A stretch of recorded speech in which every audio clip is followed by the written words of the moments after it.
Hey, okay, this is going to be a bit off of what I usually do as far as what I post on my channel. Either doing a physical challenge of the 30-day fast or posting videos of my trips to national parks. But I am actually a big fan of film and particularly horror films. A friend and I, we're going to start a channel where we review old horror movies, probably like everything before the 2000s. If we ever, get it going, it seems to be taking a long time, but we want to do things right.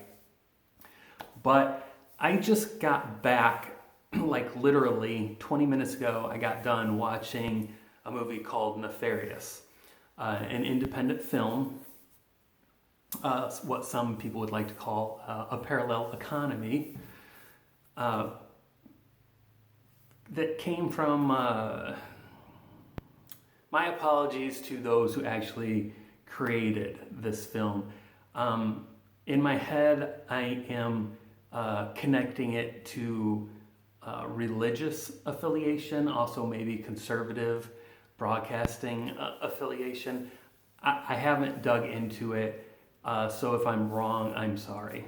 But those were the feelings I got from the trailer. The trailer did not make me feel like this was going to be a fantastic movie, but I heard a lot of people that saw it and they were telling me that it was actually very good. Now, why would I be concerned whether it was religious or not?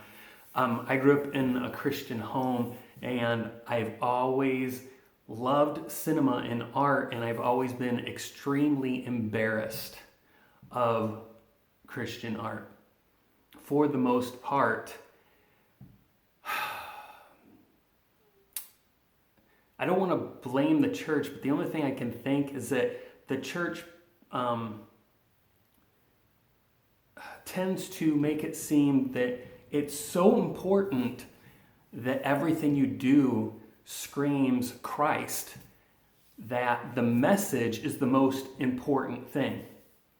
And I do believe that our lives should definitely scream Christ, and I mean in our actions, not necessarily going around and being, I'm a Christian, accept Jesus, stuff like that. I do believe that our lives should reflect the light and the love of Christ. But I feel like the church has pushed it so strongly that when it comes to art, artists aren't allowed to do art. Because if it doesn't scream Jesus, then you're sinning somehow. And I feel like this has been the drawback for most Christian art. The message has been told, they've been told that the message has to be so much Christ that the art doesn't have a chance to breathe on its own, because the message is so freaking important. So I'm so embarrassed of Christian art. Only recently has Christian music finally been allowed to breathe and to come into its own and be accepted by the mainstream. But not music, but movies, still, so bad. So bad. So I went hoping, based on the things that I've heard from other people, that this movie would put an end, that I could finally maybe point to a movie and be like, look, this one wasn't embarrassing, this one wasn't garbage. Now granted, there is The Passion of the Christ, which is an amazing movie that doesn't skimp on message or art. So we got that one. But that one is so on the nose that it's difficult to be able to put it in the category that I'm discussing. This movie, Nefarious, is by no means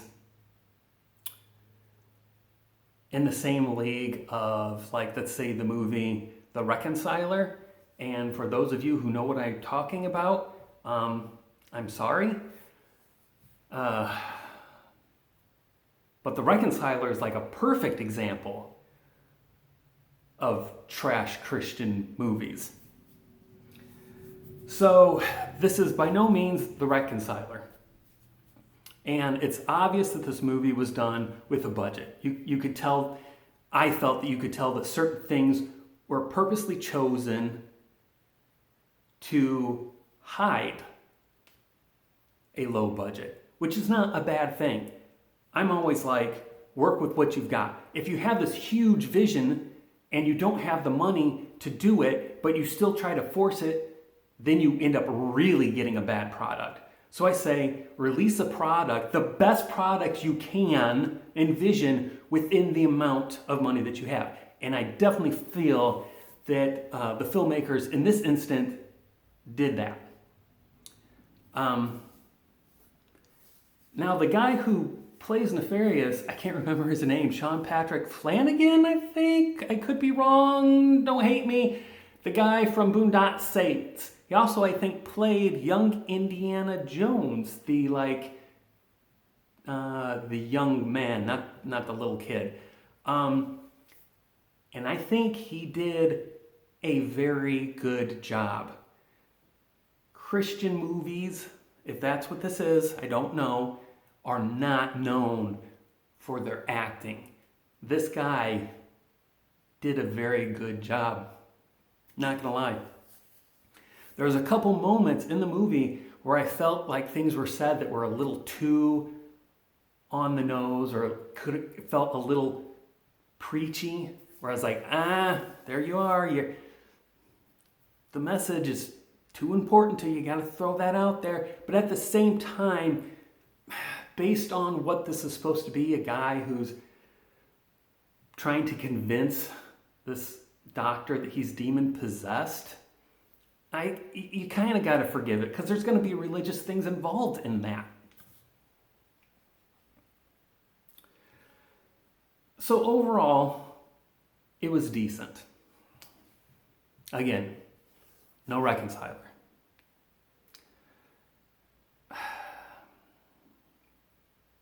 But they did not stick the landing. Let me go back a little bit. I don't want to spoil anything. I felt emotionally attached or connected to this murderer. You'd have to watch it to understand.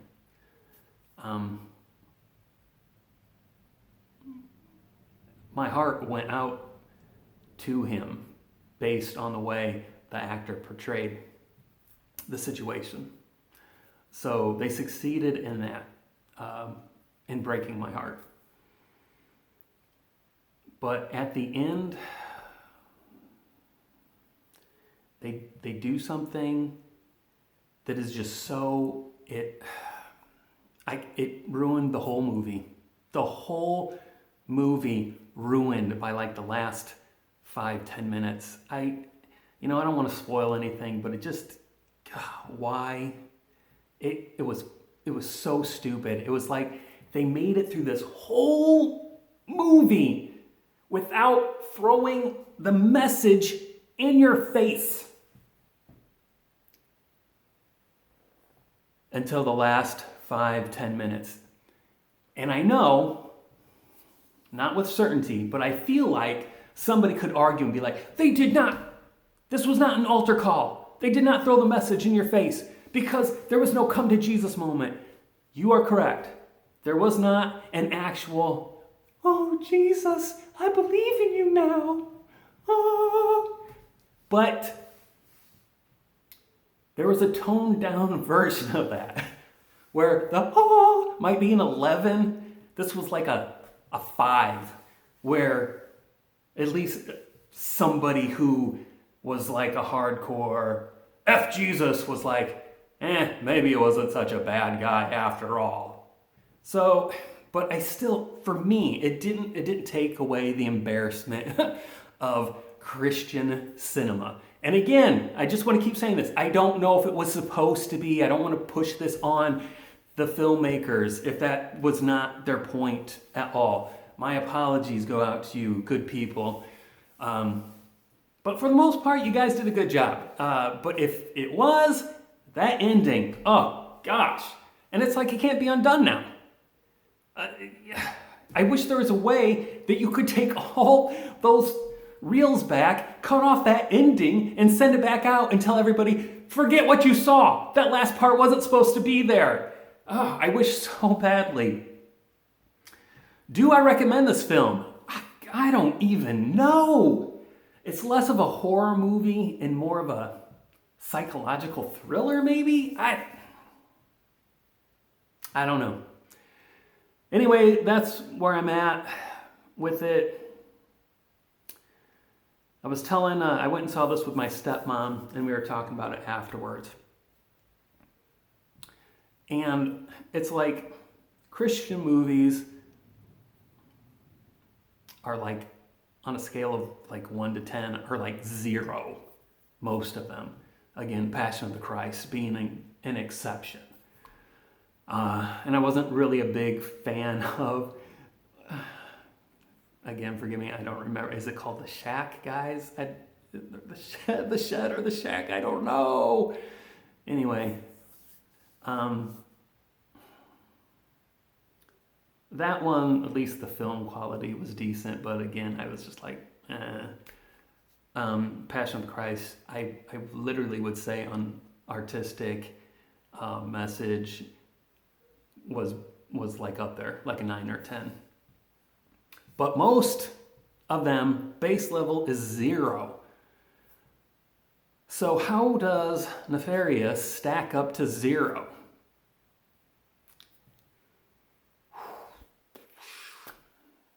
Maybe a 5? Still not fantastic.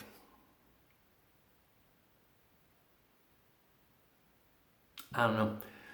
Here's hoping that the church will allow people the freedom to be inspired by God and create art and not feel like they have to shout at everybody. Oh, by the way, this was inspired by God.